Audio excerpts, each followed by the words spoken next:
Welcome to this ordinary meeting of Council number 4463. I'd like to acknowledge the traditional custodians of the land on which we meet tonight and pay my respects to their elders, past and present.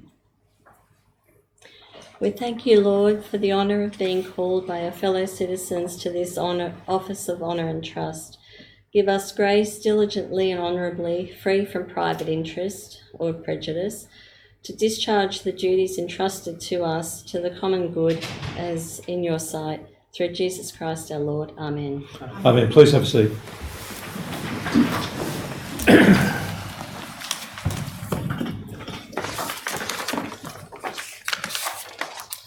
Welcome again, everybody. Are there any apologies, declarations of interest?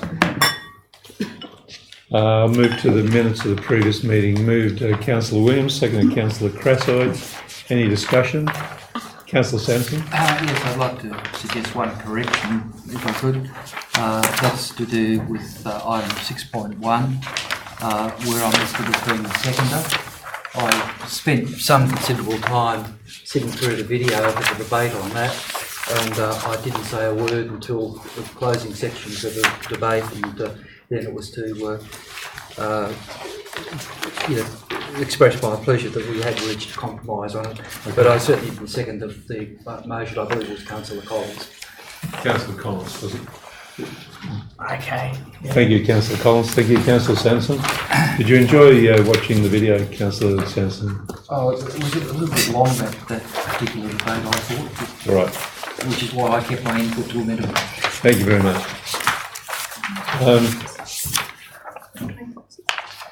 We've got I think we've got an item here that we have some speakers for, haven't we? Which is the on this first one, is it? Right. So move to item 3.1, is it? Yes. Yes. Yes, maybe we can vote on Maybe bring that. Sorry? We're going to vote on that. Those are the minutes. On the minutes? Those in favour? Against the amendment? Carried. Thank you. Item 3.1. We have a speaker, Miss Virginia Wise. Welcome. Good to see you again. Jeez, I can't away from home. Actually, I wanted to talk to you for my designated 3 minutes in relation to connecting Woolwich with the new North West Railway line. When you ask most people on Hunters Hill where the nearest railway station is, they all say St Leonard's, Chatswood, Meadowbank or Macquarie Uni. In fact, it's North Ryde. It's 6.1 kilometres from us, from the overpass to Delhi Road. If I haven't bent your ear about it already this year, I wrote to the Department of Transport in May because it was fast approaching the opening of the railway line on the 24th of May. Received a response back from them basically saying that they didn't see a need in our area as the current service meets the needs of the majority of the customers. I'd highlighted to them the fact that the North West Metro line will link Hunters Hill residents with Castle Hill, Cherrybrook, Norwest Business Hub and Hospital, Bella Vista Business Hub, and that they would have no current statistics for this route because it's never existed. Most people in the area will drive the M2 to get to those areas. They obviously haven't come back with a very positive response to it, and I would like to pursue it if possible because I believe that there is a need for it. Not only does it connect Hunters Hill and Woolwich, but also would connect Gladesville, Boronia Park and East Ryde. The idea being that the bus route would run from hub to hub, which is the philosophy of the New South Wales Transport. So it would start like the 538 at Woolwich Wharf, at Valencia Street, make its way up and across the overpass, up Ryde Road, turn right down Pittwater Road, and then it carries along Pittwater Road where it does this dog leg, I don't know if you've ever done it, around Trevitt Street, which does it between Microsoft and whoever else that is down there. And that is the 6.1, and it's a very quick service. So then I went and looked at the statistics for the area. Our community requires from 0 to 14 years a school connection service. That bus would provide that from Woolwich to, for example, Joey's, to example, Hunters Hill High, to example, Villa Maria, if it ran on a more frequent basis than it does now. The over 55s requires service that supports the decreased use in car and mobility. and the 18 to 42-year-olds require a service to support employment opportunities in Greater Sydney and access to further education. The current service doesn't really provide that. The expanded service would cater for all these stages of life, providing greater options of transport. The expanding the current bus service would also be a direct response to the government's current planning policies. I'm not sure if you're familiar with Transport for New South Wales Older Persons Transport and Mobility Plan 2018 to 2022. It's a light read, but basically it states that the government recognises that access to appropriate transport is the key to older people's independence, social inclusion and overall well-being. Can't argue with that. It means that the older people will have more transport options, especially where they can no longer able to drive, so they can remain active, independent and connected to their communities. I move to extend Councillor Crass or Councillor Miles. Please go ahead. Okay. The older person is interested in, according to their policy, better public transport, infrastructure and assets, better connectivity, accessibility and comfort, more flexibility and commuter choice, higher frequency of services throughout the day, better management of distributions, safety, affordability and the provision of customer service. Can't argue with that. It all makes sense. They talk about accessibility for customers. One of them is they talk about older people requiring transport in off-peak areas, which is as we know is important. So you've got the peak times and you've got the off-peak times. Their policy requires that transport is provided at an equal level in the off-peak periods as well.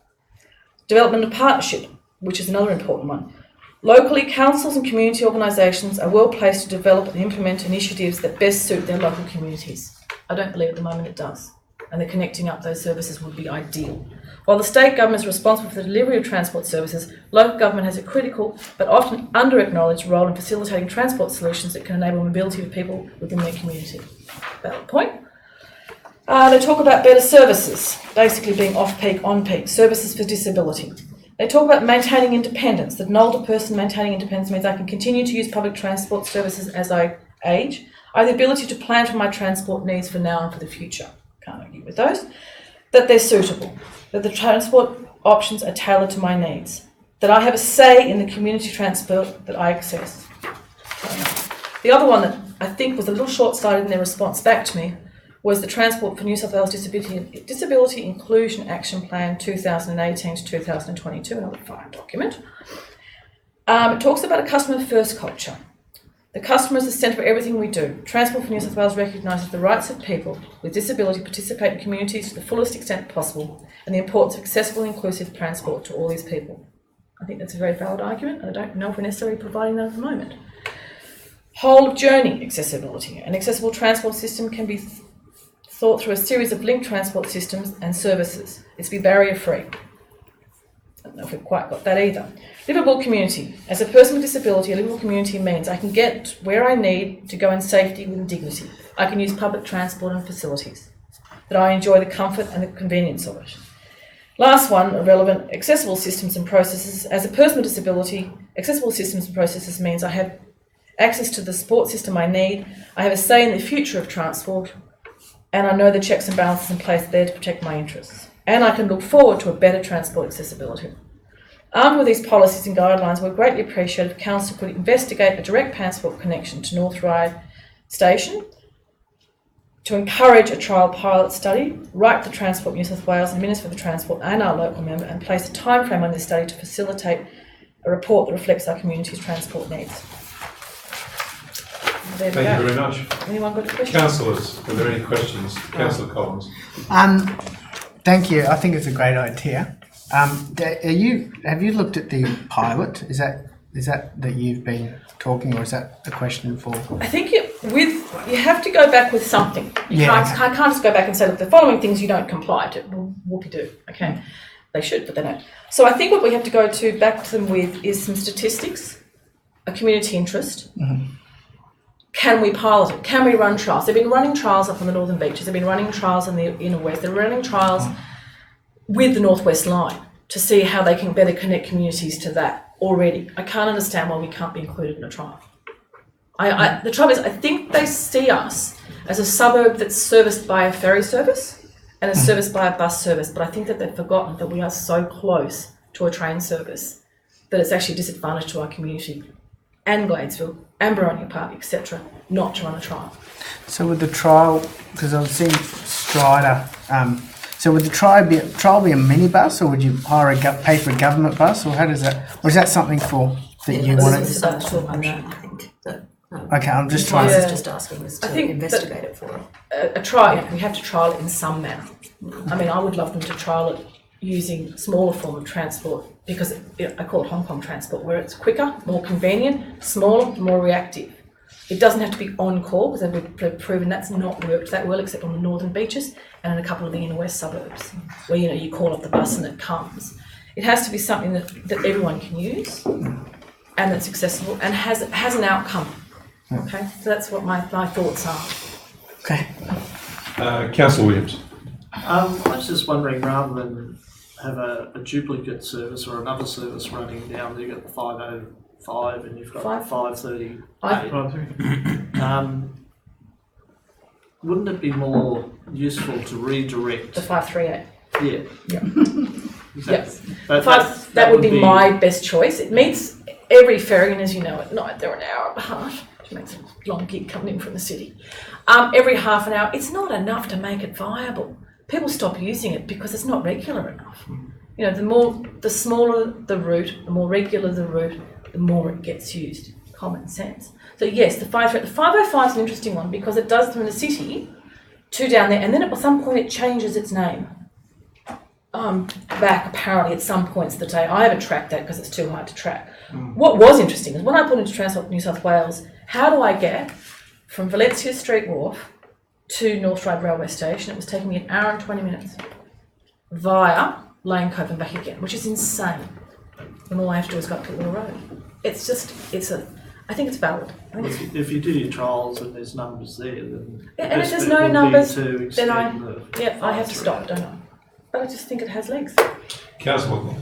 Oh, and I just wanted just more of a comment. I just suspect that there will be numbers in the opposite direction.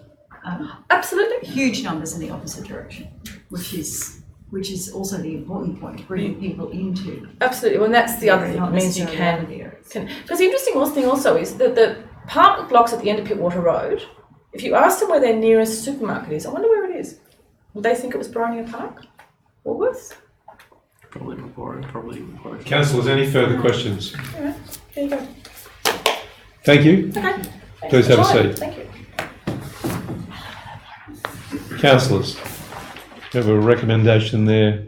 3.1 moved. It's Councillor Crassoy, seconded Councillor McLaughlin. Councillor Crassoy. Thanks, Mr. Mayor. Thank you, Mrs. Wise, for bringing this to several of our attention and for being so motivated and supportive as a community member to help us to get this concept on the ground. And also to Mr. Quinn, who happens to be here, for your advice, because I did consult with you as well, and Councillor McLaughlin. So the motion that I've put here, basically what we're wanting to look at, Ms. Wise has already written to Transport. They've already said they have no future plans for such a service and that they're not interested in pursuing it. So I guess our job now as a council is to advocate to them that perhaps there is something worth at least investigating, at least looking at the data for. And that's why in the motion I've put the suggestion of seeking to collaborate with some community organisations to perhaps run a small trial to try and gather some data. The perfect world would be that if we could write to our state member and our local member and the Minister for Transport and Transport New South Wales and have them work on it with us. They might say, okay, you know what, for 10 weeks, let's do it just to see what the data is. We're hearing you. It wasn't on our agenda, but you've brought it to us, you've advocated to us, let's do it. But failing that support, the idea of this motion is that we might be able to collaborate with some community groups to make it happen. So the reason I spoke to Mr. Quinn briefly was to get a sense for how many Joey's kids are down on the peninsula, how many are coming from Balmain and Greenwich across and might take advantage of such a bus service earlier in the morning when the other buses aren't available, and how many cars that would stop coming up that peninsula at that hour of day, coming into that Villa Maria traffic area. And so Joey's have said that they would be interested in participating in the collaboration and the discussion around it. I said committing to a funding, but I think it's more that they want to participate in this process of looking at whether such a pilot is a viable idea. I also spoke with Strider and I wasn't sure if their constitution would allow it, but they were really excited about the idea of creating shared value in their operations. They're a not-for-profit, as you all know, and they're looking for an opportunity to monetise a little, so they'd be interested in working with us on some kind of pilot as well. So there's people out there with an appetite to support council to try and gather some data. Ms Wise has covered so much, but what I want to just quickly talk about is how this fits in with our own strategic plan. And I'll just read a couple of notes because they're quite quick and someone's already written for me. Under making getting around easier, a community that can move around easily is essential to the overall prosperity and sustainability of a local government area. And this is a short paragraph, but I need my glasses for it. Efficient, reliable, major public transport options that are safe and integrated will see a future that is less dependent on cars and a reduction in congestion and carbon footprint, which we all know we're quite passionate about here in Hunters Hill. Public transport is planned and funded by the state government. However, council does need to advocate on behalf of the community for improved transport solutions. We recognise the importance of targeted programs to encourage the community to make public transport options a way of daily life. We've spoken at previous council meetings, but I'll mention it again about last mile delivery, because that's what Ms Wise was talking about here when she mentioned the smaller, more nimble buses that can be looping faster and more responsive. And that's certainly what works for seniors, but it actually works for commuters as well, who just, you've got all the main areas. You can get to the peninsula, you can get to here, you can get to there, but just that last mile delivery to connect the services.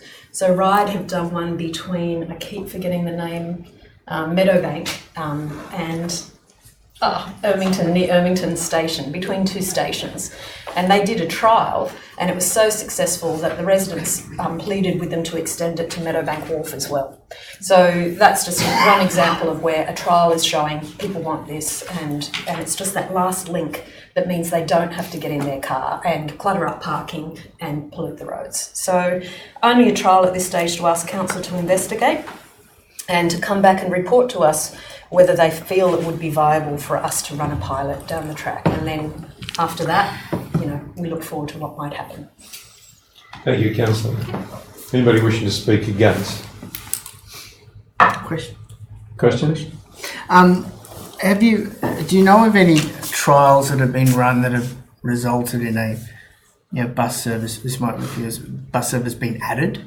Is that how it's sort of? Yeah, that's the idea, and they have added. Hold on just a moment. Yeah, sorry. It comes back to the council at this stage. Thanks. Well, I'm not sure what Ms Wise was about to answer on, but I think the thing is, that's not our job. That's the job of the first step of this motion, is for council to go and investigate, to ask the RMS for the Transport for New South Wales their advice and their guidance on how such a pilot or a trial might be run and whether it has been successful in the past, whether it's worth our while doing. That's kind of the point of this motion, is to ask them to do that investigating. But if I might add, Are there any further questions? I could probably answer that, because I think Virginia did actually say also that a number of other areas are undertaking, the state government is undertaking trials. Undertaking it. Now, because the Northwest Link is so new, those trials are still underway. So, we don't have the outcome of any of those yet. Yeah. Anybody wishing to speak against the motion? For the motion, Councillor Williams. Thanks, Mr. Mayor. I think transport initiatives are very important, and to provide that link to such a new and vibrant facility, which would open up a whole range of options. It's not just about Woolwich and getting up from the wharf. It's about the connectivity of people in Hunters Hill to Macquarie Centre, to the university. At the moment, you've got to go the tortuous 506 all the way around the world to get up there. There are very clear options for the government to modify the current bus systems. As I said, the 538 is a bit moribund at the moment. It just chums around with a handful of people on it. It could be revitalised and repurposed to provide valuable connection between that new transport system and all it offers and the more traditional sites such as the Woolwich Wharf. And I would imagine St Joseph's College would get a great deal of benefit, as would the other schools, by having children being able to come along Northwest Metro and then down into Hunters Hill. The high school, the college, and all those schools would benefit from it. So I'm supportive of it. Have a couple of reservations because Hunters Hill is currently gridlocked in the morning with traffic, and how easy a bus would find its way through to Woolwich and back again in that level of congestion. I think that's something that needs to be tested in the process. I'm a bit unsure from the motion how it's going to be promoted in the pilot. Are we going to have a campaign, or is it just a bus with a sign on? I'm not quite sure how that's going to work. Also, possibly a survey might be beneficial of the residents to see if they've got a need to use it, and that would complement and supplement the pilot. So it's very generous of St Joseph's College to commit to the funding of that pilot. So I think that's going to be a great benefit to the community. Councillor Williams, if I might just clarify that. correct that, I think I don't think that was quite correct. I think they've agreed to Participate be and involved in it collaborate. rather Yeah. than commit the funds. All right, so the comment in the further notes is not. No, Correct. Not sorry, I correct. clarified that when I spoke to the motion. Did you? Yeah. I'm sorry, I missed that point. Anyway, okay, whatever process we go through, I think it's important that we get a result for that. There are options available for the government to make it easier rather than more difficult, and maybe a consideration of a survey as well as a physical activity might be useful. Good suggestion. Anybody wishing to speak against the motion? For the motion? Councillor McLaughlin. Everyone's pretty much covered everything I wanted to say, but I think providing, basically we need a link to the link, and it's essential that that happens. And it's not enough just to plonk a piece of infrastructure somewhere without providing any feelers to access it efficiently. So, the ability for our residents, commuters coming into Hunters Hill, school children coming into Hunters Hill, workers, etc., elderly, to get from A to B is just a fundamental community provision that needs to be provided for everybody. As you've already mentioned, Councillor Williams, St Joseph's College and Hunters Hill High School are going to use this. I think we'll see that from the data that comes out of the pilot program.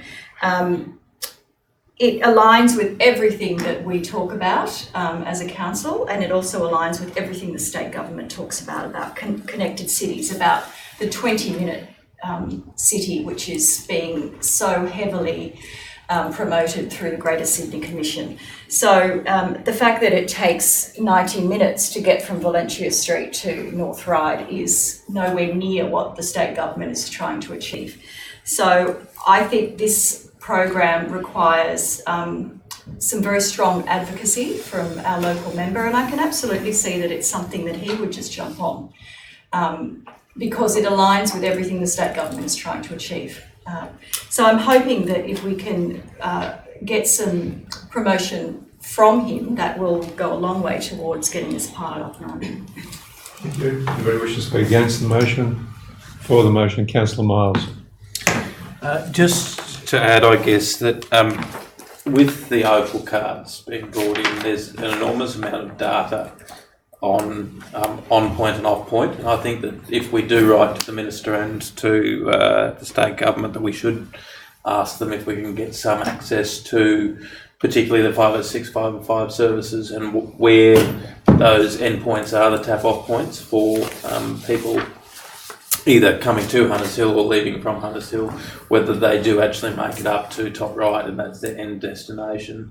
Obviously, that as a daily bus user, I do note that route to go up to Lane Cove and then loop around is ridiculous.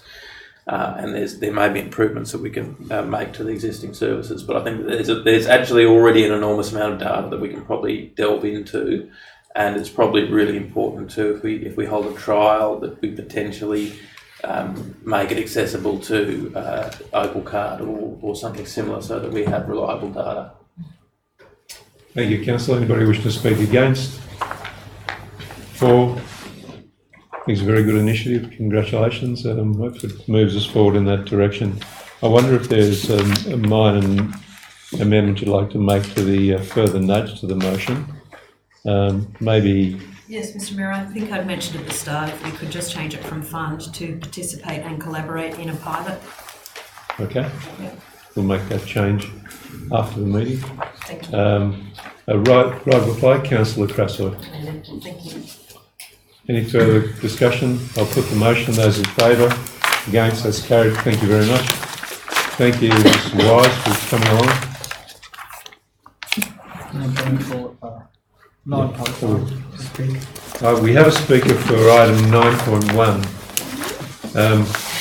Your request came in, Councillor Williams, seconded Councillor Collins. Your request came in. We've missed it in the nudge tonight. So please come forward. You have 3 minutes. I've just got some maps here because it's in regards to traffic flow, so you can all have one to follow me. That's some correspondence that I've received. I've got a giant map here. Rory, excuse me, could you give us your name and your address, please? Rory Stanley Davies, 54 Mary Street. Thanks. I live on the corner. It's fair to say I'm disgruntled about the changes that were made to our street in 2018. In regards to buses now coming up Mary Street, I don't believe that they fit in Mark Street. They can't drive in either direction. There's also no stopping zones and a change of the school zone signage in our street. I believe it's been put in the wrong place because the majority of people that use our street are St Joseph's schoolboys that cross from their schools to their sporting ovals on a daily basis. I've got credentials from the RMS for closing down the roads, which I do in Wallara, Inner West, City Council, and all of that. And basically, fundamentally, you can't fit 2 buses in Mark Street, and I think they should travel in one direction. The environment shows that they can turn down onto Victoria Road because there's a large sweeping bend there. I live on the corner, and since the new signage has been put up, there's horns blaring, there's cars overtaking on the wrong side of the road, there's buses stopping in the middle of intersections because they can't see down and they can't get down. I've asked continuously for these new signs to be enforced. Furthermore, they're just dangerous for pedestrians. When you're a child, you get taught to look left and look right. Any person that's coming from Mark Street leaving the 2 schools or wishing to cross Mary Street actually needs to stand in the middle of oncoming traffic to look right down Mary Street, because what you've fundamentally done is create an extra lane of traffic at an intersection where people can't see. I think it's a grave mistake putting a pedestrian crossing to the north of Mark Street. Because it's not actually connected to any schools. I think the majority of pedestrian crossings in New South Wales are connected to a school. That would be in Mary Street, that's St Joseph's College. So the boys that come on to use the sports field on a daily basis come out of their gate and can cross at the pedestrian crossing. With all the data that you've received and everything else from the north of Mary Street, that just contributes to the traffic that is turning down Mark Street. All right, and basically you're just making a danger zone for the 1,000+ Joey's boys to cross Mark Street into the traffic that you've collated this pedestrian crossing on. I've been advocating this for. I move to extend Councillor Miles, Councillor Williams. I've been advocating this for a year plus. Basically, I had some rangers come and put a warning ticket on my car while it was parked in my driveway inside my house. The tow bar was sticking out over the pedestrian crossing. Then he attempted to run me over in the middle of the street. I've subsequently had another ranger give me a ticket for Mr. parking parallel. I can't. I just remind you that everything's being taped tonight. Yeah. And if you're making accusations, you shouldn't do that. This is not the forum to make accusations about people in particular. So could I just caution you? So, Please go ahead. So basically, buses are coming up our street because the street signage was changed in 2018 after I pointed out to the police that you can't fit buses into our street. Basically, an alternative route is provided, and that's via Ryde Road to get to the schools and then come up Mark Street. And I believe they should only travel in one direction because you can't fit them in the thing. I've also included from the CEO of the RMS or the executive director of the RMS that the no stopping zone signs are not in the RMS's jurisdiction and they're part of council jurisdiction. And I believe last year the only reason a kid got run over was because you've created an extra moving lane of traffic at an intersection, and I think it's dangerous. And basically it goes back to any pedestrian crossing should be connected to a school, I believe. It's quite simple. Yeah. Thanks for hearing me out. I just thought I'd show you. These are the dangers here. There's a bus stop that can be put to Villa Maria right at the front of Ryde Road. That's the sweeping bend. This here's the danger of the no stopping zone sign. And all I'm asking is if cars are stopped, they should be booked. They're there from 2:45 till 3:15. My driveway's here, all right, it impedes it on a daily basis. I can't get in or out. And basically what you have is cars queuing all the way back to here, which is only 2 from here. I think if you put a pedestrian crossing north, all you're going to do is have more traffic out on Ryde Road and you're going to stop the traffic. The buses actually they're going to stop in the middle of your crossing that's there. So that's the queues. That's a possible bus stop, and basically it should be connected to St Joseph's. And I believe that also that the new signage should actually come up past Paul Street so that kids can walk along here and walk down to their sporting oval, which is over here, which is all sort of shown on the map. I think it's pretty straightforward. Cars can't turn, when they queue up all down here, okay, they can't actually see the pedestrian crossings here that are in because cars overtake. If all the cars queued up from this direction, you got clear visible line of sight to both schools. I did discuss with the commander, Superintendent David Waddle at New South Wales Police. I'm sorry, I have to ask. Putting in a no left turn. You've exhausted your time. Do you have much more you would like to say? No, I'm happy that I came up and saw you. I think they're pretty straightforward. All right, thank you very much. I have our first questions from, you can just stay with us for a moment. Councillor Crassoy. So can I just summarise? Thank you. It's the dangerous no stopping zone on the northeast side. You're suggesting buses should go one way along Mark Street. You can't fit 2 in. Coming from, I'm just summarising, coming from which direction? They come up from the lights at Ryde Road, come up Mark Street, and they turn down towards Victoria Road. So exit left into Exit Mary left. Street and go round the roundabout, not that way? Yes. And that you feel the crossing should be south of? That would connect it to a school and would mean that St Joseph's kids can come out and go directly to a crossing without having to cross Mark Street, which is where all the traffic to Villa Maria goes down. Any Villa Maria child has got a pedestrian crossing down there that they can get across to St Joseph's side anyway. So if it was on the south side, it alleviates the dangers of kids having to cross Mark Street, which is where most of the traffic They're is your going. 3 key points, aren't they? The crossing, the no stopping zone and the buses. Yeah, I think it's pretty straightforward. Good. I'm not trying to reinvent the wheel. There's also, you can put delineators on. Basically, if you're going to put a pedestrian crossing and you're going to put a concrete curb in, it's doing exactly the same as what parked cars used to do there previously. Parked cars used to stop and then it was a safety buffer for anybody crossing the road that you had a parked car there. Because you've got a lane of moving traffic, there's no longer a safety buffer for the kids to cross the road.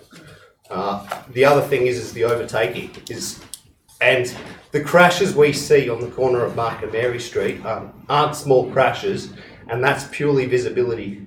And if you put buses coming up there, I think it's madness. I have another question from Councillor Collins. Before the signs were changed, were the buses not coming down there or not? There was one bus in the morning, Yes. which goes for the kids' school, and as I said, that can be directed straight to the school at Ryde Road. They've No, got but an opening. was the change? There's of no the buses signs- on the RMS website that come down there that I could see. So which buses is it that are coming down at the moment? Well, now it's every bus. Now we've got Abbottsley school buses. There's private school buses. The St Joseph's school buses. So they're all private buses. There is 2 STA buses that go a change of route on the 538 just in the morning and the afternoon, which is the peak period, and that's when kids get run over.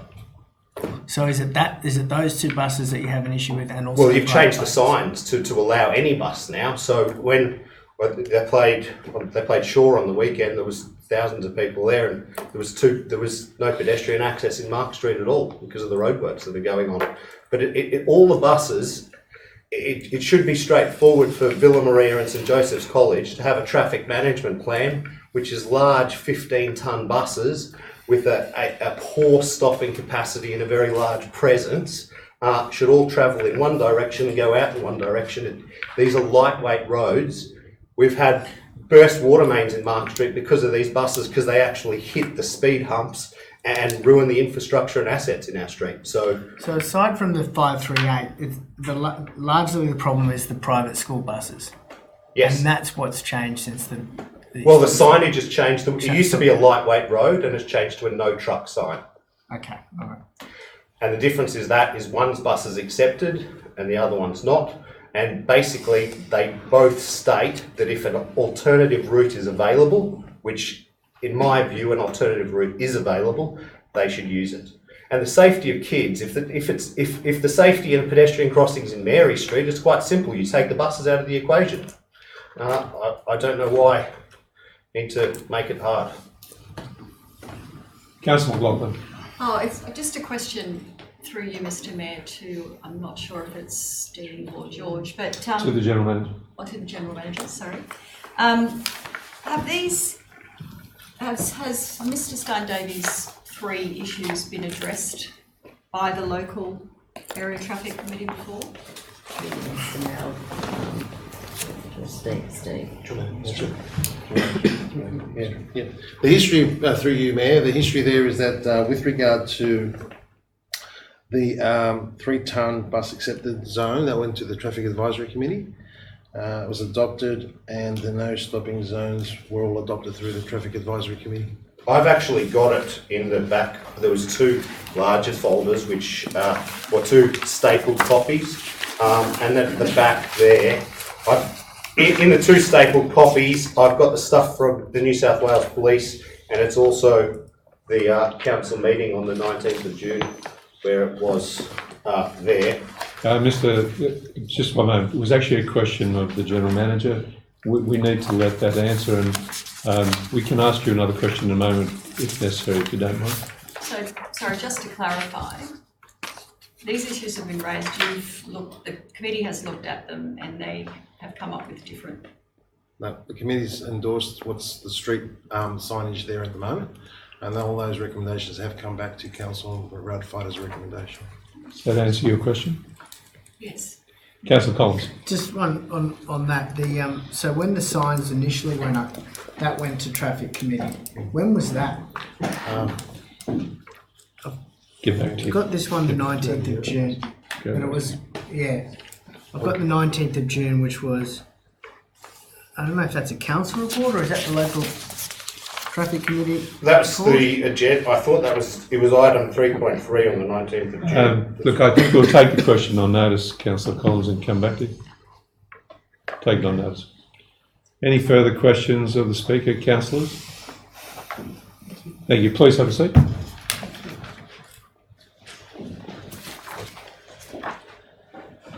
Councillors, so I think we're dealing with the minutes of the Huntersville Local Area Traffic Committee held on 21st of March. Move Councillor Williams. Do you have a question? I'd like to put an alternative motion. Councillor Williams, please go ahead. I think it's imperative, Mr. Mayor, the alternative motion is that no decision be made on this issue until the community has been consulted. Very good. Just bear with us a moment.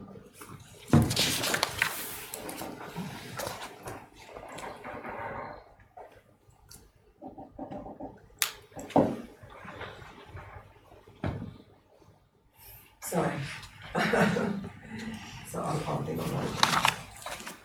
That no decision be made on this motion until the community is consulted. Is that Has correct? been consulted. No, it's quite a simple one. We might add it into the system while we're discussing it. Might be just as easy. Yes. Is there a seconder for that? Councillor Sanderson. Councillor Williams. Yes, Mr. Mayor. I've raised this concern with council before, with the general manager, that this process seems to have taken place in the absence of the people that live in the street. It seems to be focused around the schools, around Villa Maria and St Joseph's. They have a stake in it.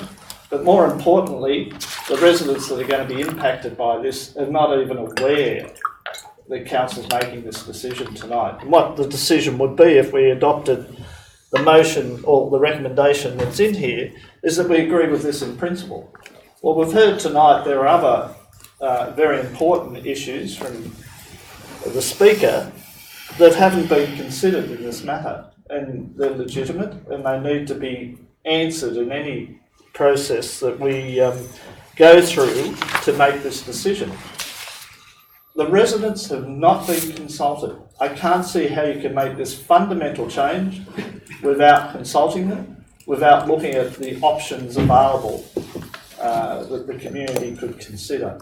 This seems to be steamrolled through, if I can use that term, without due consultation. And I would be personally appalled if we make this decision without at least consulting the residents. It's going to affect their access to their driveways, it's going to affect traffic movements, and why haven't we considered the option of having it on the southern side? So there's a whole range of unanswered questions that I think need to be answered. They may be easily answered, they may be still come back to the same outcome here, but I can't see how you can go down this process without talking to the residents. We're going to make a decision, and then, oh, by the way, we're going to go and talk to the residents. I just don't think that's acceptable. All right.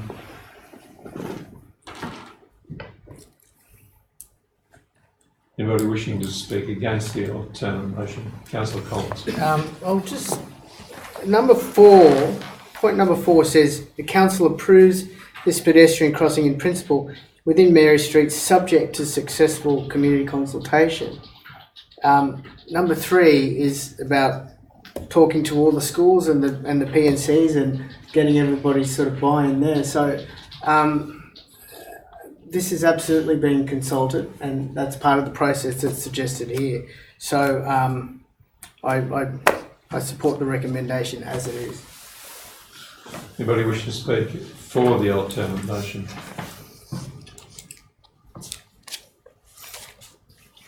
Anybody against? For?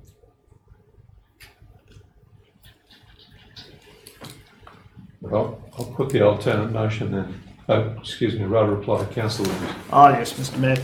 Looks like I'm not going to carry this, but I think it is a shame that the community aren't able to have a part in this process. There's been a series of meetings held and consultations with the schools, but not with the residents. I think we should hang our heads in shame if we go down this path without talking to them first, making a decision and then going and consulting with people. I think it's not consultation. You've made your mind up before you go there, and the residents will hold us accountable for that. So could I just ask a question just for my clarification? So do you feel that consultation is clear in item 4, but it's the wrong way around? Is that the issue? That Yes, Mr. Mayor. As I understand it, there's been numerous meetings for PNCs in the schools. There's been numerous meetings for St Joseph's College. But the most, equally affected people, the residents, have not been put into the loop at this stage. And if I was a resident and council had been talking to all these people, and by the way, I'm now going to come and talk to you after I've improved something in principle, I just don't think that is the way that council should be transparent and consulting with its community. It's going back to the old days of selective consultation. Sure, it's in principle under consultation, but if you're a resident, you look at that and you go, well, it's too late now. They've coming to me after they've done all these plans, had all these discussions with the schools. I have no rights. I think it's wrong. All right, I'll put the motion, the alternate motion. Those in favour? I'm in favour of it too. Against? That's carried. I think I would have liked to have passed this through as it is, but I think you're right, and I think you've identified a problem with the motion as it was, and I think it's a short consultation, as long as it doesn't take too long, and we can get it back to a meeting very quickly, I would think. Do you agree with that? Yes, Mr. Mayor. I just think the process needs to be the right way around. All right, thank you very much.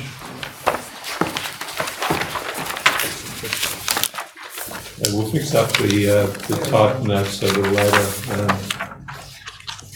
We're up to 4.1, development application determined under delegated authority, June 2019. Moved Councillor Williams, second Councillor McLaughlin. Any discussion? Councillor Crasso. I think actually Councillor Miles was first. Councillor Miles, sorry. Thank you, Mr. Mayor.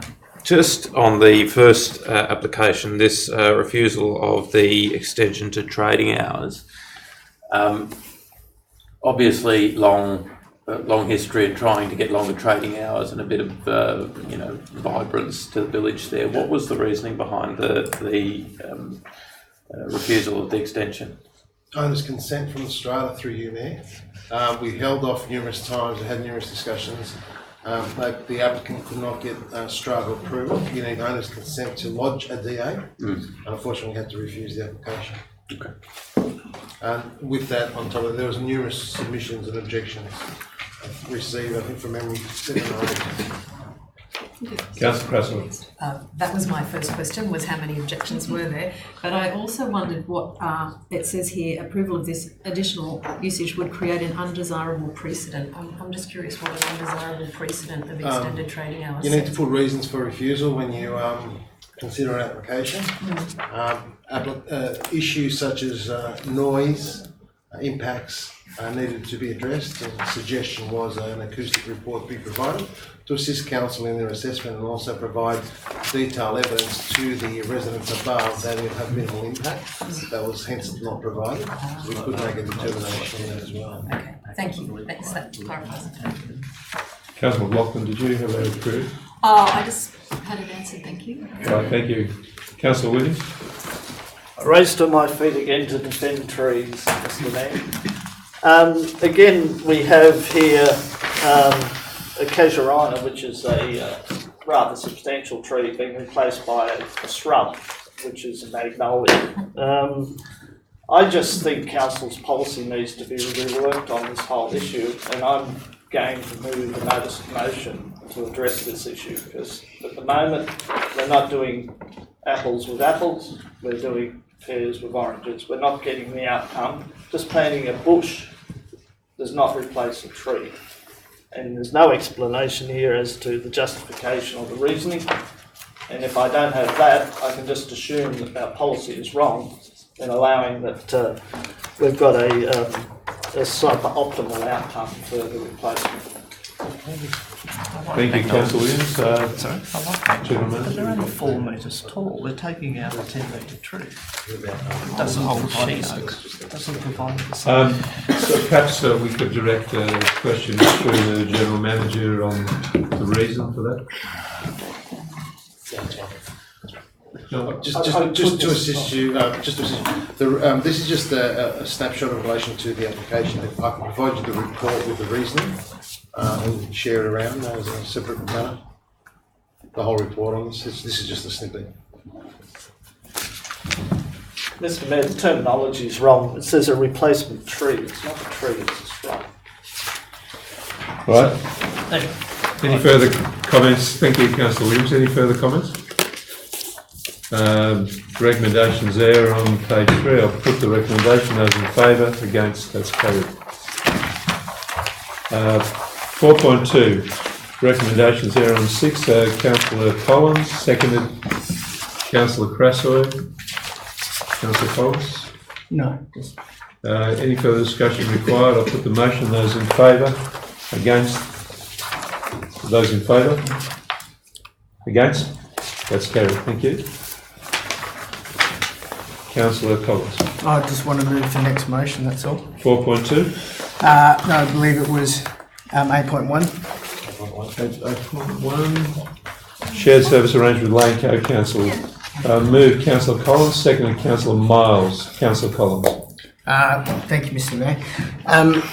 Look, I just be brief on this. I just want to say what a fantastic initiative this is. I'm very excited about the opportunities that this could extend to this council. We have, one of the most difficult things we have as a very small council is our inability to achieve economies of scale to some of the other ones. So when we work collaboratively with neighbouring councils that are also small, I think we can both benefit significantly from it. So I'd also like to congratulate the General Manager for her work on this and the staff, because I think it shows terrific leadership, and this could very well be the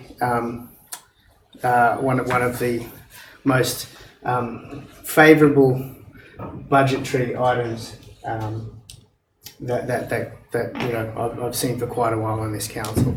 That we can get significant cost savings, and that's very commendable. So that's it. Thank you. Anybody wishing to speak against the motion? Councillor Sanderson. Thank you, Mr. Mayor. Look, I support the initiative very strongly also. I just feel that we need greater scrutiny of this by council and by our community. I'd therefore like to move an amendment that at point 2 we delete the words entering into and replace those with further investigating. And we add a point 3 that the General Manager refer any recommendations for shared service agreements to council for councillors or for council's resolution.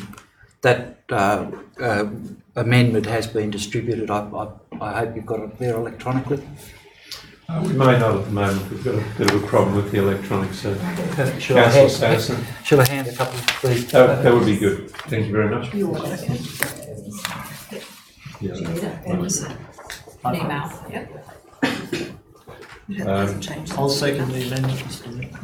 Secondly, Councillor Williams. So, councillors, have you had a chance to look at that amendment to that motion during the afternoon? Has anybody not seen it? Has anybody not seen it? Has everybody seen it? Can I just get an idea who's seen that during the afternoon? Yep. Right, thank you. It makes it a little easier for everybody. So, Councillor Sanderson, would you like to speak to that further? Yes, Mr. Mayor. If there are any others who don't have a copy of it in front of them, further copies, good. Okay, thank you. Yes, look, I too commend the apologies. There was I apologise for that slip. I too commend the General Manager for the great work that's gone on in this area. Such an arrangements make huge sense, as Councillor Collins has said, in small councils to improve our economies of scale. However, I think I did contemplate the idea of excluding minor operational matters, but it became too difficult to make a some sort of threshold where it should go to whether it should go to council or not. That's why after my discussion with Councillor McLaughlin this afternoon, although I felt that we should have some sort of threshold, we just couldn't see how that could be incorporated into the motion. The other thing that I've done, I agree that it's very important that what we do is consistent with what our colleagues at Lane Cove have done. Therefore, I'm not in any way proposing to touch the following key principles that are spelled out in point 2 of the motion. I think it's really important that we're able to scrutinise anything that goes through this process, and that therefore it should come to council. It gives the community the opportunity to come in and question us about it, gives them the opportunity to offer their opinions. And it's, as I said, it's very difficult to define which matters that might become the subject of a shared service are ones that the community are going to take an interest in. If I could define that more clearly, I would certainly put some sort of threshold in the motion, but I just can't see how we can do that. The other thing we need to understand that there's a very understandable sensitivity in this community about amalgamations. And regrettably, we already have one of the newspapers, or local newspapers, publishing things to say that this is a Clayton's amalgamation. And clearly it is absolutely not, and we have to be very careful about how we deal with this. So the other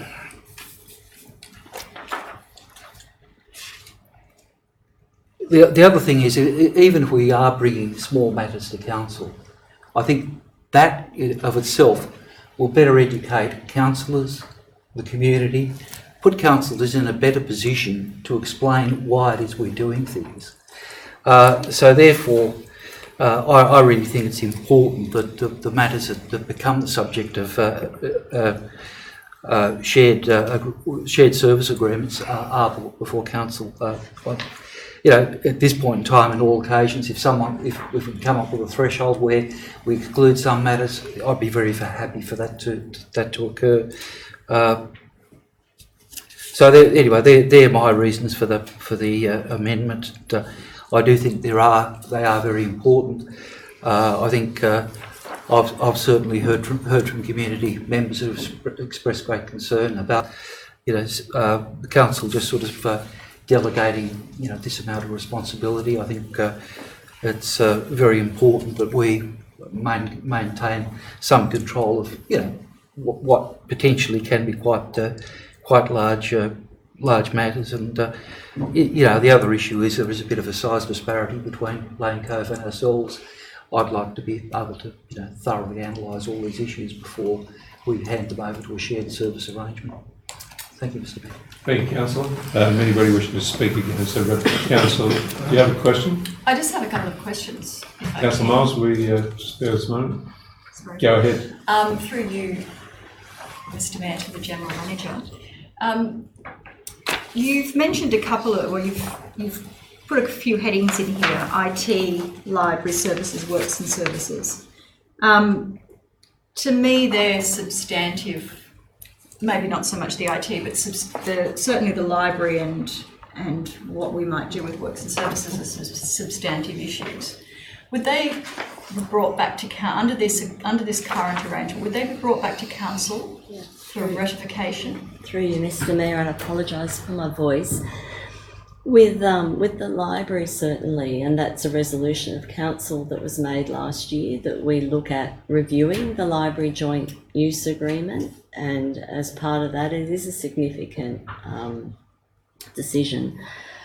I think with the range of services, what we're looking at, and it is quite open. It could be anything. It could be joint procurement for schedule of rates. It might be a very minor IT. It could be how we organise ourselves in terms of staffing. And the example that was given earlier this evening at the briefing, and I believe was in the Mayor's column recently, was about the road safety officer and enabling that co-sharing of a road safety resource. We've been able to access that.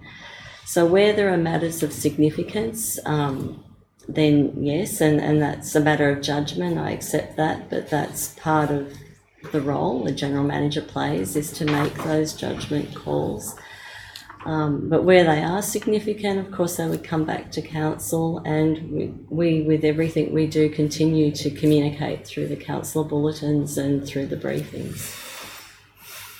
So, sorry, just another question then. Yep. So you would consider the road safety officer, which we actually didn't ratify, as an operational matter, a minor operational matter.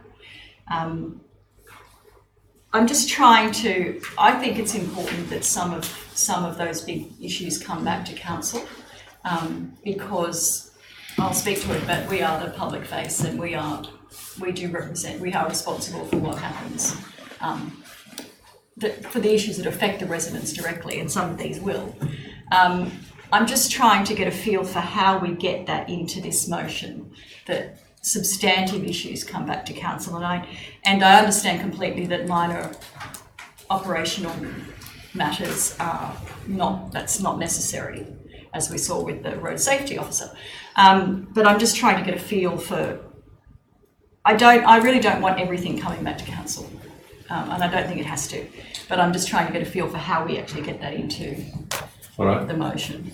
Because I do agree. Do you have any further questions? No, we're not moving into debate, so Councillor Miles. I guess just on timing, through you, Mr. Mayor, to the General Manager, if we are dealing with these separate operational bits and pieces as they come in, surely that is going to stifle our ability to make timely decisions. Through you, Mr. Mayor, it makes it more difficult to be nimble. But what I would say is that if it is a significant matter, like any other matter, we would bring it to the attention of the council and make it, put it in a report form, so it's presented to council and the council can then debate and make a decision. But for operational matters or matters of minor significance, they're the things that are delegated to the General Manager and then flow through to the staff. Does that answer your question? Yes. And go ahead.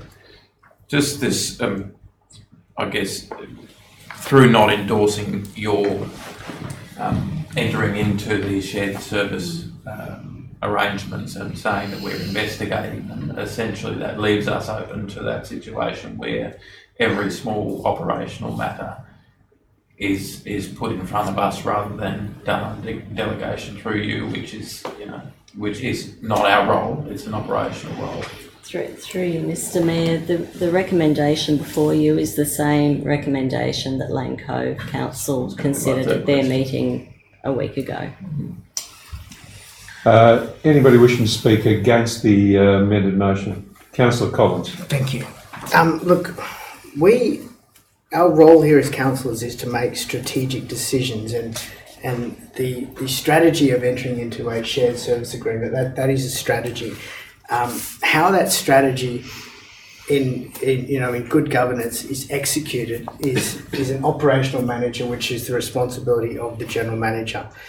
So by us having to ratify every single decision or setting a benchmark whereby that decision has to be brought to us is micromanagement, and it is not going to help us achieve what we are trying to achieve.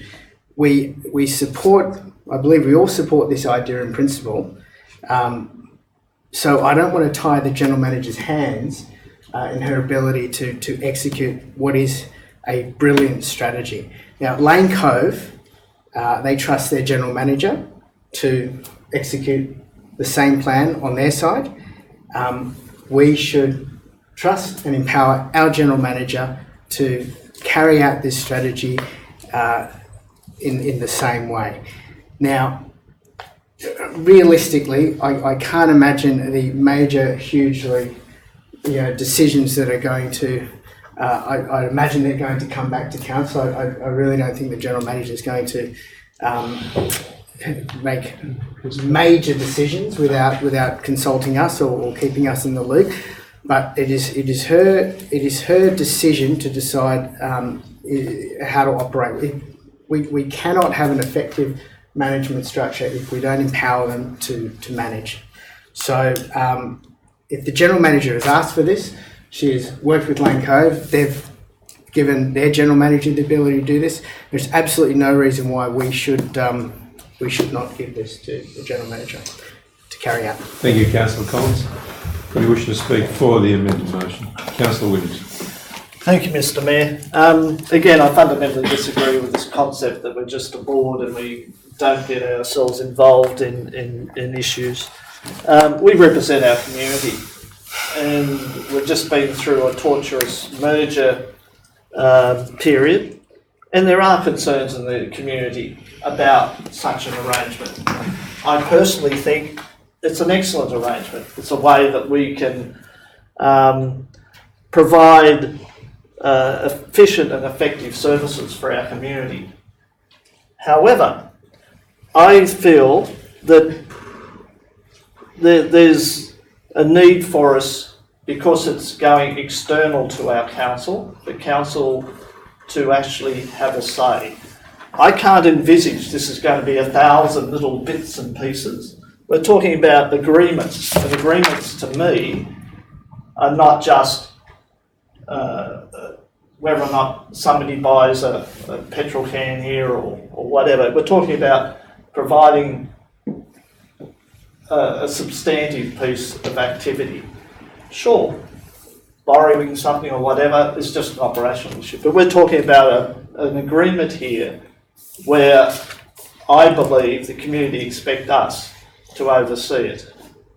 We have fortnightly meetings, fortunately.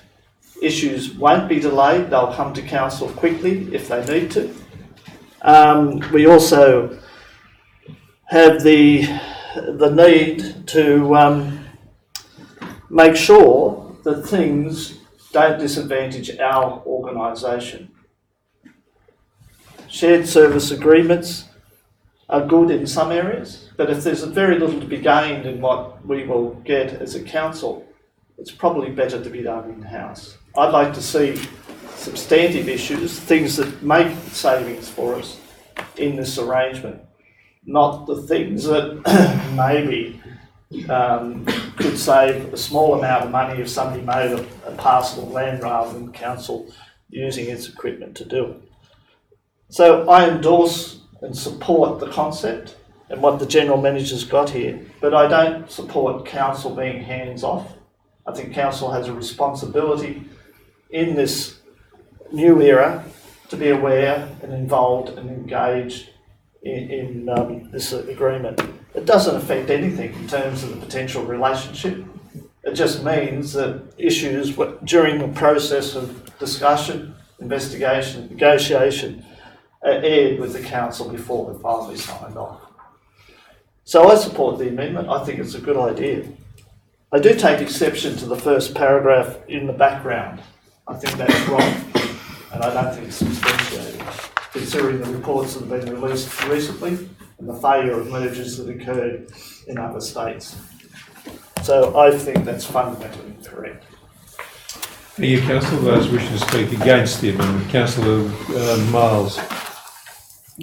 Essentially, it comes down to, do we trust the General Manager's capacity to delineate between a substantial issue that's going to be brought to Council and an insubstantial issue that's operational? And I think that the General Manager's track record proves that, yes, when it's a substantial issue, we're going to be kept informed. I think niggling down into the detail of a recommendation that is a pro forma of something that was passed by the Council that we're trying to partner with is a very silly way to start a relationship in sharing services.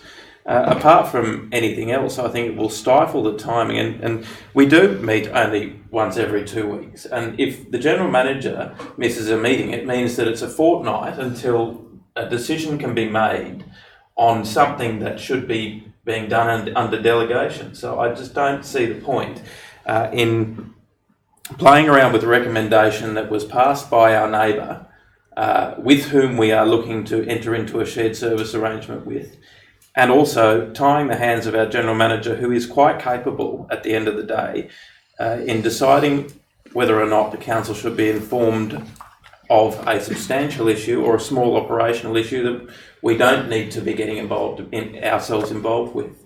It's as simple as that. The General Manager, is doing the job of a General Manager, which is keeping us informed and bringing things to our attention that need to be brought to our attention. So I think that it's silly for us to play around with this motion. It's just ridiculous. Anybody wishing to speak? Can I ask a question through you to the General Manager, Mr. Mayor? Yes, Councillor Williams. We've heard that there's going to be an enormous number of issues that the General Manager is going to have to make decisions on in relation to this relationship. Just wonder if I could get some view from the General Manager as to the scale and whether or not a 2-week wait or a month's wait would affect the final decision. At the moment I'm hearing that there's going to be hundreds of different things all happening that have to happen tomorrow. What is the General Manager's assessment as to how frequently this relationship will be activated and to the scale of that activation? Thank you. Through you, Mr. Mayor, at the moment we're talking about a whole range of different projects. So in terms of different IT opportunities, in terms of procurement, in terms of even with the example I gave earlier with the road safety officer and some of the other projects that fall out of that. So, Councillor, I can't give you a definitive answer, but I think as we move forward, we are looking for opportunities. It's a bit organic as circumstances arise. I can't give you a definitive answer. I'm sorry, Councillor. I was wishing to speak for the amended motion. I, again, absolutely support this arrangement. I don't entirely support the amendment. I don't think we need to change the point to further investigating. I'm totally happy to enter into a shared services arrangement with Lane Coat Council. But I do want to be able to ensure that substantive issues come back to Council for consideration. And I think that's just as simple as that the General Manager refer any recommendations of substantive shared service agreements to Council for Council's resolution. And that's her discretion. It's not a matter of trust or lack of trust. We absolutely trust what Lisa is going to be doing. But it's like anything. If we were a board, we would be accountable to our shareholders for the major changes that we make on behalf of our shareholders. And that the CEO would absolutely bring those things up to the board for consideration. This just ensures that happens, and it will happen, but it's just ticking off a box, making sure that the public know that we're accountable for it, that we're not just giving everything to the General Manager. We are actually going to continue to have a role to play in this, and we will continue to have a role to play in this. So it's all about accountability. We are accountable for those big issues that are going to directly affect our residents. I'm not concerned about operational matters. I'm not concerned about those back-end services that the community will never see. But I am concerned about those issues that are going to affect our residents. At the end of the day, we are the public face. We are the ones that have to answer to that. And if we don't know anything about it, then we can't respond. So I think it's not a matter of lack of trust. It's just a matter of just having that very simple line in there, and you make the decision about what you want, what is substantial and what isn't. Could I ask you to just clarify exactly what words you would imagine would be changed if you were to move that as an amendment? That the General Manager refer any substantive recommendations for shared service agreements to Council for Council's resolution. All right, well, we might try and get that typed in if we possibly could. Good question. Any substantive recommendations I'll come back to you, Councillor Collins. for shared For shared service agreements to Council for Council's resolution. So it's basically just inserting a word in that number 3.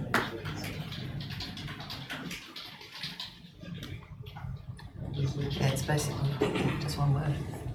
Okay, does that leave item 3 in, or would that mean item 3 would be taken out? Well, it's just a change of one word. One word to- on it.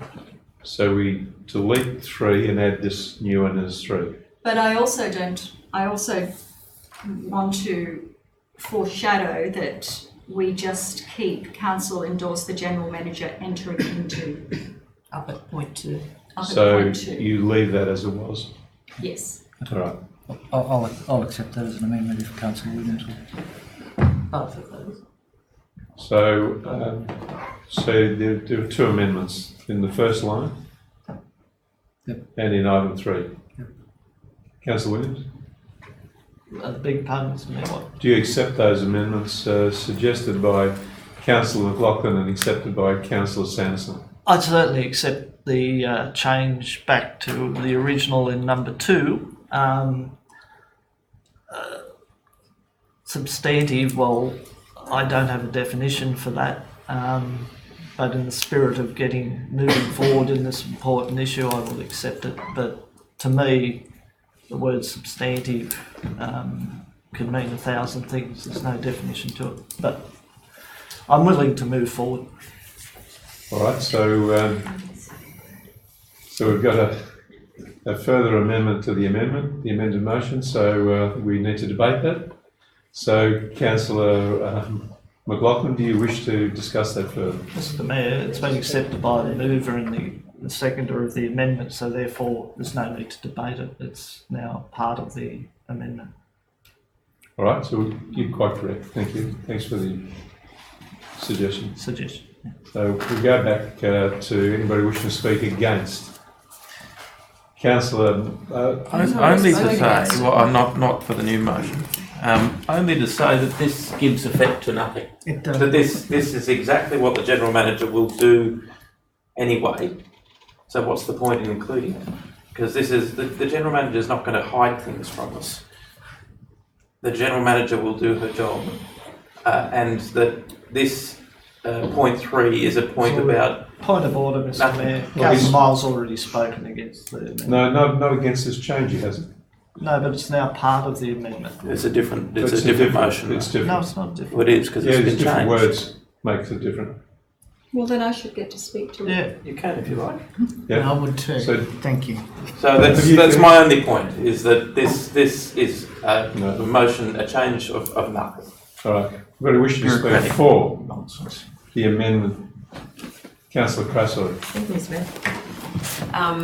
I didn't want to add the amendment, but I did feel that I wanted to feel comfortable knowing that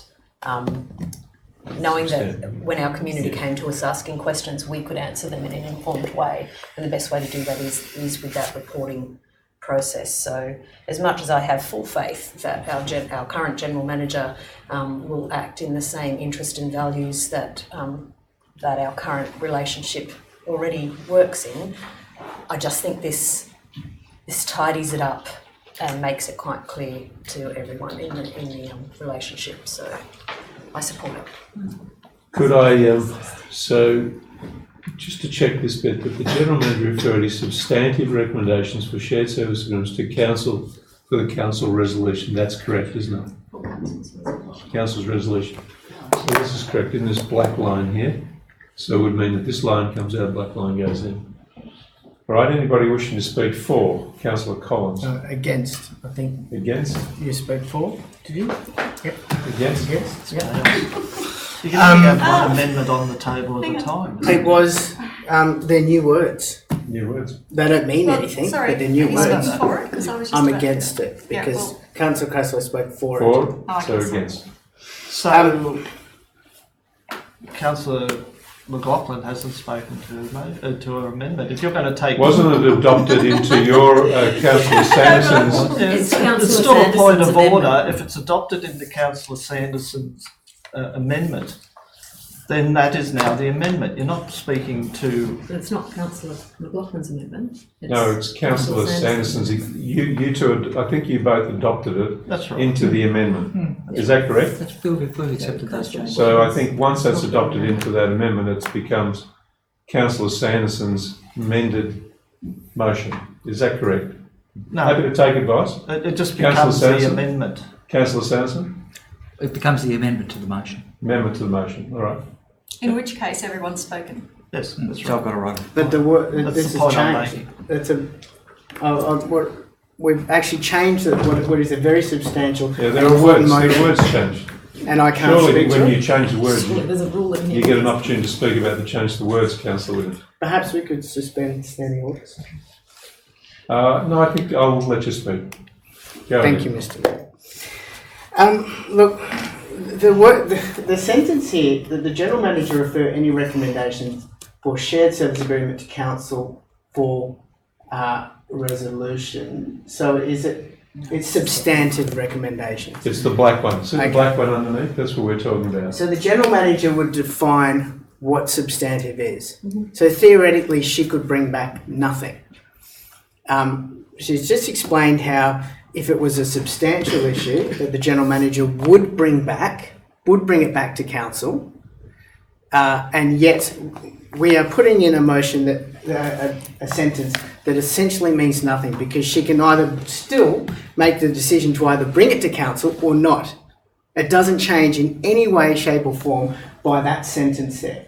All it does is it basically, Lane Cove have said this is okay. This is quite embarrassing if we have to then sort of send back the general manager to say, well, you know, we're going to hold a hand all the way through this, when it is essentially, it changes nothing. I want things to get done in this agreement. And I don't mean any offence to anybody here, but I feel as though there's a lot of nitpicking on things like this. Can you imagine if we had to go through every little word of an agreement of a minor operational issue? But that's not what the motion does. The sentence there means absolutely nothing and does not change anything. It changes nothing. All it does is it says one thing. We don't trust the general manager to decide what things should be brought to council. Point of order, I actually didn't say that. I never said you did, so it's not a point of order. All right. So are you complete? Done? Thank you. Yeah. Thank you, Councillor I Collins. think I've made my point. Anybody wish to speak for? Councillor Loughlin. I just want to clarify that what this little minor change does is it flags to our community that we will be looking at the substantive shared service agreements. It basically tells the community that those kinds of things will come back to us. And it provides some assurance for some of those members of our community who are quite worried about that. So that's all it does. And it's still at the General Manager's discretion about what she wants to do about substantive things. I absolutely know that she will come back to us with all of those things that have an impact on our community, the public face of our community. But it does flag to our community that we are going to look at those issues on their behalf. That's all it does. And it's not about trust, it's about accountability to our community. For? Anybody wish to speak for? Councillor Williams? Well, there was a for, is there? Against, excuse me. Against? For? Councillor Williams?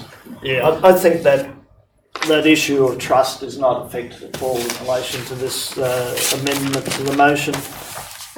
The shared service agreement principles are untouched, and so we are mirroring what Lane Cove has already agreed to. The only thing is as Councillor McLaughlin has indicated, we've included a step where we as a council are showing the community that we will have some oversight of this. It might be in the interim, the short term, long term, depending on how it goes, because there are perceptions that this could be a disadvantage to the council if not handled correctly. Already we've seen two of these positions that have been talked about being located in Lane Cove. There needs to be some equity in it, and I think council needs to oversee that side of things. And so I'm supportive. I think the fact that we do have substantive recommendations there, I think that's an important reminder to everybody that council is keen to make sure that this works and works in the favour of Hunters Hill as well as Lane Cove. Thank you. Anybody wish to speak against? For? Have you spoken for it already? No, I'll write it. You see, I'll give you a The vote. amendment. Nobody else speaking against? I'd like to speak for. I'd like to speak against, actually, because I think that we should go with the recommendation as it's listed in 8.1. I think the negotiations, and we've been through one of these recently on another matter, negotiations require you to be nimble and be able to make decisions quickly. When we sit down with our sister council and the general manager has the ability to discuss the points and make decisions, we need to have our general manager the same ammunition in her tool chest. I think it's clear that she's very good, our general manager is a very good communicator. I think we know far more than we ever knew about what's happening in council. The weekly reports lay it out at great depth every week. I don't have any doubt about her willingness to bring back substantial matters to us. And I think we have to trust her. I do see this as an operational matter, not as a strategy. And I think we've set the strategy. I think boards set strategy. They don't deal with minor issues. Boards of large companies don't deal with minor issues. They just deal with the strategy and they allow the managers to get on with their businesses. I'm very satisfied that if we were to go back to the original recommendation, that we'd be well and truly catered for, and I'm not concerned about it at all. So I'm speaking against the amendment. Right reply, Councillor Sanderson. Thank you, Mr. Mayor. I too completely trust the General Manager in all of these matters. It's wrong to suggest that the amendment does nothing. The amendment does a great deal. The motion or the recommendation as it was completely silent on any consultation with council whatsoever. Certainly there'd be matters where there'd be other reasons why matters would need to be brought back to council. I think it's incredibly important that we, and as it's turned out with Councillor McLaughlin's further amendment to our amendment, that we have the power to, we are not changing the original recommendation in any way. It's just simply that we are adding this point that the General Manager refer any substantive recommendation for shared service agreements to Council for Council's resolution. I think that's entirely appropriate. Councillor McLaughlin has also made the point very validly that we need to have these checks and balances there for our community. And we've had other motions tonight where we've spoken about community consultation. Bringing these matters back to council is a way for our community to be involved, because one of the things that distinguishes this council from other councils and probably from former councils of this municipality is that members of our community can stand at that box and they can talk, and we will invariably give them the opportunity to extend the time that they speak for to get their points across.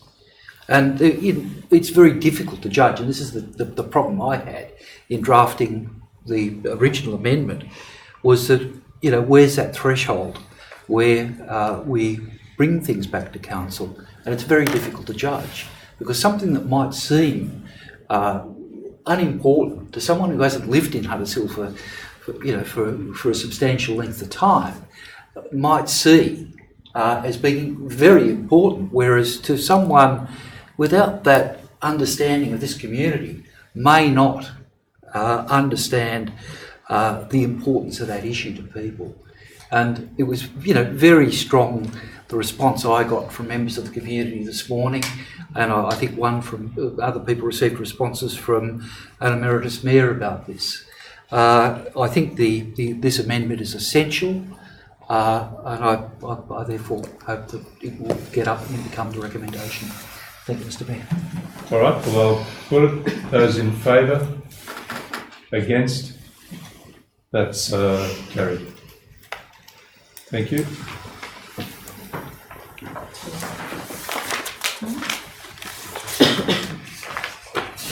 Doesn't the motion have to pass now? That's the amendment. The original motion. Put the motion. I still have right of With the reply. motion? I still have right of reply though, on the original motion. Do I not? Don't think so. I think It does. we've moved the amendment to the motion. I can put the amendment to the motion as the motion. Those in favour? Against? Against? Those in favour? There's not, I think, can I just be clear? Do I This get, becomes the motion if you wish. yes, and If you wish, becomes if you the wish, the amendment becomes the motion. I'm happy to put it. which it does, but then I get right of reply. I'm being denied No, you right of don't. reply. No, you don't get right of reply. I do, because I No, put you the don't. original motion. We're not dealing. We're dealing with the amendment to the motion, which now becomes the motion, if you So wish. it's a new motion, it's not your motion. No, and we can debate it if you want, but I'm just going to put the motion. Those in favour, be careful now. Hang on. Let's be really clear what we're voting on here. We're voting on what's here now. Right? The amended So motion. the amended motion, which is the motion. Those in favour, against, against. I'm against it, but You're we've got to have a motion. We've got to do it, even if it is with the hands tied. You know, That's so let's just do it the best we can. 9.1. 8.2. We've done that. 8.2. So 9.2 minutes of the 8.2. Sorry. 8.2. I'll get rid of it. Adoption of the budget fees and charges. Councillor Williams, seconded Councillor Crassoy. Any discussion? Can I ask a question? Councillor Williams. I'm assuming the report in the back of the document is related to this, because there's nothing in the front of it that says where it should relate, but I think it's a given that it's part of that There are no motion. attachments. That's the attachment to the. Okay, It says thank there you. are no attachments. Councillor Collins. Question. Have the changes in the mayoral minute from like a fortnight ago to do with the environmental services levy, has that been incorporated into the new budget? Yes, we did make provision for the new figures that were revised. So the budget has changed? Yes, no, it was actually in the Original figures, advertised? original advertised budget. Okay. Councillor Williams. Any, No, I'm happy if that report in the back substantiates the fees and so any further discussion? Yeah, I'll speak against Councillor it, Collins. mate. Yeah. I won't take up too much time because I think I've said what I've had to say. Are we running out of time? No. So, look, I was very disappointed when we first put this on the display, when my $1.6 million worth of budget savings were not even considered by this council, not one single one of them. If we are going to be financially sustainable in the long term, at some point in time, this council has to show a little bit of financial leadership. I think the staff have done a great job with what they can. I think on our side, we could be a little bit more proactive. There have been absolutely no budget savings that have come from this council. Everything has come from staff. They've done the best they could. I was trying to suggest we maybe show a little bit of leadership on something. Say, you know what, instead of going to a conference, we might skip it this year, right? We might not do a survey. Because the ridiculous idea about paying $30,000 for a community survey, $40,000 for a communications officer. So we get this situation where we ask someone in the survey, what do they want? Well, let's say they want to get a footpath fixed. And then we tell the communications officer, tell the initial person why we can't have this built. The reason is we've spent $70,000 finding out what people want and telling them that we can't do it because we've just spent the money on these ridiculous things. So, you know, a little bit of lateral thinking at some point might help us in the future. So next year I will bring a similar idea that perhaps we trim our councillor expenses just a little bit, still do training, still do the occasional conference, but just pull back a little bit. And that's how you budget, that's how you balance budgets. They don't balance themselves. We've got budget deficits as far as the eye can see. So something will have to change, and the idea of just hoping that someone's going to pull a rabbit out of a hat at some point in the future is not really a pragmatic approach to this. We wish to speak for. Councillor Sanderson.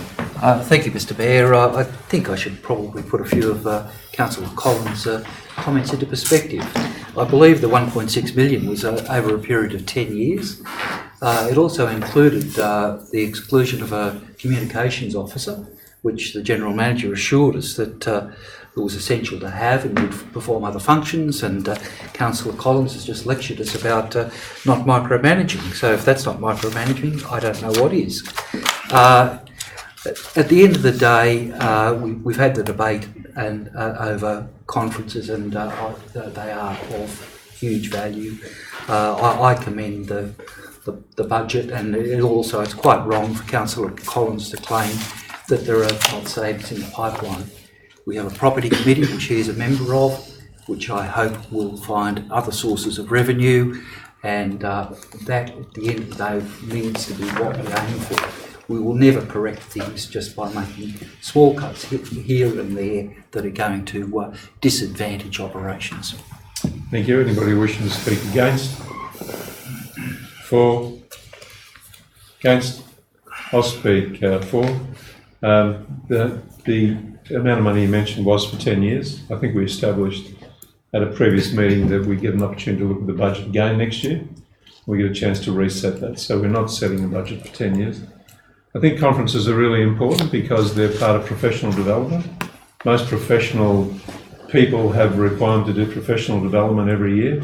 Our professional development comes in these forms of conferences, training by Local Government New South Wales and training by the Office of Local Government. All professional people are required to do that training every year. The survey is not about the survey and finding out what we haven't got right. It's about finding out what we have got right too and benchmarking ourselves for future years. So the scores we get this year, the information we get this year, we make some plans, we put those plans in place. In a year's time, we look at it again and see where we've been successful in improving things year on year on year. Or if you like, and we can do this, we could do it every second year. So we don't have to spend that money every year necessarily. We might choose to do that every second year. At some stage in the future, we may make a different decision. And the communication is about a lot of things. It's about IT, it's about websites, it's about the way we deal with people and communicate with people. Really, really important things. So I commend this to you. Right reply. Councillor Williams. Yes, Mr Mayor. I share your thoughts, and I support the recommendation or the conclusion in this, or the recommendations in this item. I've said before, and I've said it again, Council is working towards dealing with any potential deficits. It does have strategies in mind to deal with that. We've just heard tonight an important one which we all supported, which is looking at shared services, and that's a significant way of readjusting our expenditure and our budget. I do despair at this comment about conferences and councillors networking and engaging with other council entities. I totally dismiss that. And I've just come back from what I saw as being a very significant conference or a segment. And you can focus just on the personal development side, but what I saw was the vast collective of local government growing and developing in that forum. It was not just about me or the council on the side, it was how to grow and develop local government in the way that our communities want, in a collective way, and then present that to the people that we need to do business with, whether it's governments or service providers or whatever. It was a stimulating and beneficial process well beyond just this council. And it was quite interesting, Mr. Mayor, and I'll be bringing a comprehensive report to council in relation to this. But we constantly hear that we're a small council. That is a myth. At that conference, the smallest council had 156 residents and 6 ratepayers. The biggest council had 1 million residents. Most councils were in the low tens of thousands, like us. The vast majority of councils in Australia represent their community in the fashion that we do. Personalised, connected organisation. And that's why we need communications people. People that can give a transparent process out there to how we do our business and engage with the community. So I don't agree with Councillor Collins, obviously. I think there's a lot to be had in our way and our process forward. We are addressing these issues and we'll get there because we have a great community and we have a great General Manager who's giving us good guidance in the process. Thank you, Councillor Williams. I'll put the recommendation. Those in favour? Against? That's carried. Thank you. 9.2, I think we're up to 9.2, is the minutes of the Huntersville-Levesenay Friendship Committee. 9.1. Oh, no, sorry. Moved Councillor Williams, seconded Councillor Collins, or you're just waving? I was just waving. Seconded Councillor Sanderson. I'll put the motion. Those in favour? Against? That's carried. 9.3, 9.4. 9.3. The minutes of the Huntersville Public Art Committee. Moved Councillor Miles, seconded Councillor McLaughlin. Any discussion on this? Yes, I'll just say something in relation to this, just to update the council on this project. We started this process in April and it's going to be finalised by June 30. It's taken a marathon effort on behalf of local resident Virginia Wise, who has really worked very, very hard to get this all of this together. So I'd like to add to these minutes, or somehow put into these minutes, that we formally recognise the work that Virginia Wise has done on these utility boxes. Just by way of background, this project is a partnership between us and the RMS. It comes out of the original project that we partnered with the NBN on. Both of these projects have been delivered by the Public Art Committee at no cost to council. They have been fully funded by both of those organisations, and we're talking about joint partnerships. This is a perfect example of how that has worked really well. There's going to be 8 additional boxes included in this program. So it's just a really, really good program that has worked well for our community. It is the first rollout by the RMS. They're going to be doing a number of them with other councils as a result of this. We had very little input in the final look and feel of these boxes, because at the end of the day they are RMS boxes and they like to do them the way that they want to do them. But each and every one of these is specific to the place that it's located. So all of the information that is on there, the photographs, the newspaper articles, it's all specifically relates to the place where it is at. And it shows a social history of that place. And Virginia has done an enormous amount of work to get all of that together. So great outcome for council, and I'm very proud of it. Do you want to amend the motion? And I commend the motion? No. I'm amending the motion to add include in a formal recognition of Virginia Wise, if I could. Do we have a seconder for that?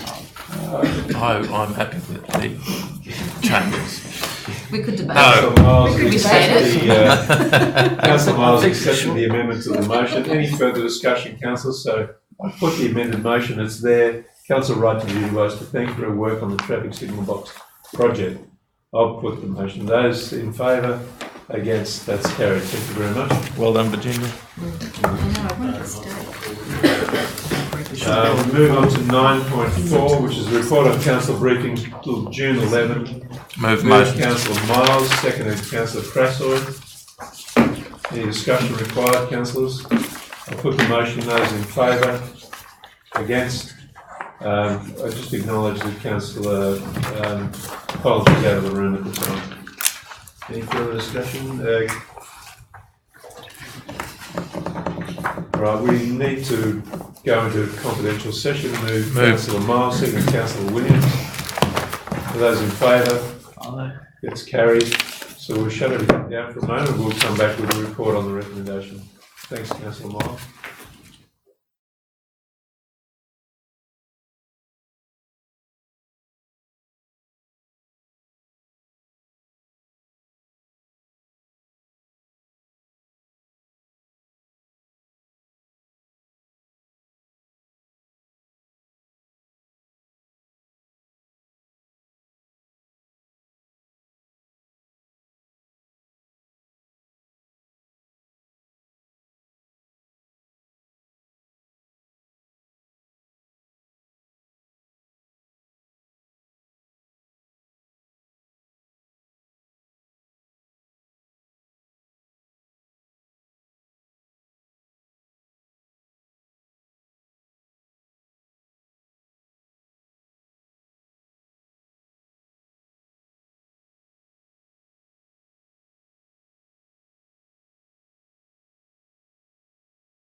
We've just conducted a meeting, and we'll just give you the outcome of that meeting, which relates to bus shelter contract. Council resolved that 1, that the report be received and noted. 2, Council endorse the contract negotiations undertaken by Council's General Manager with O-Media, Street Furniture Proprietary Limited, ABN 7700081872 for a 17-year contract for a bus shelter design, construction, maintenance and advertising.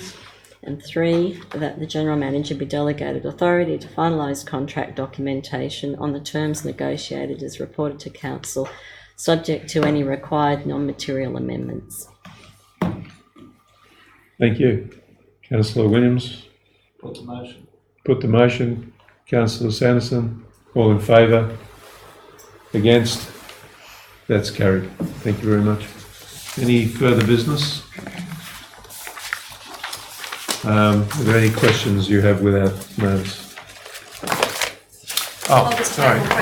Further business, Councillor Miles. Further business, I did just think, given we did it for the state member, that it is a month since the federal election took place, that we should probably write to the re-elected federal member as council congratulating him on his re-election. Good suggestion, we'll do that. Councillor Williams, seconded. All in favour? That's carried, we'll do that. Thank you very much for the reminder. I also note that the next councillor received an order recently, the AM. Yep. No, AM. So I'm wondering if we should do something for him at some stage, perhaps bring him into the council meeting one night. And all right, I'll move. Peter Astridge it is, and so perhaps we'll invite Peter Astridge to a meeting and I'll move that, next council meeting we invite him along. Yeah, thank you, Councillor. All in favour? Against? That's carried. Thanks very much. Any further business? Questions?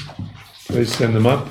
I declare the meeting closed at 10:55. 9:55 perhaps.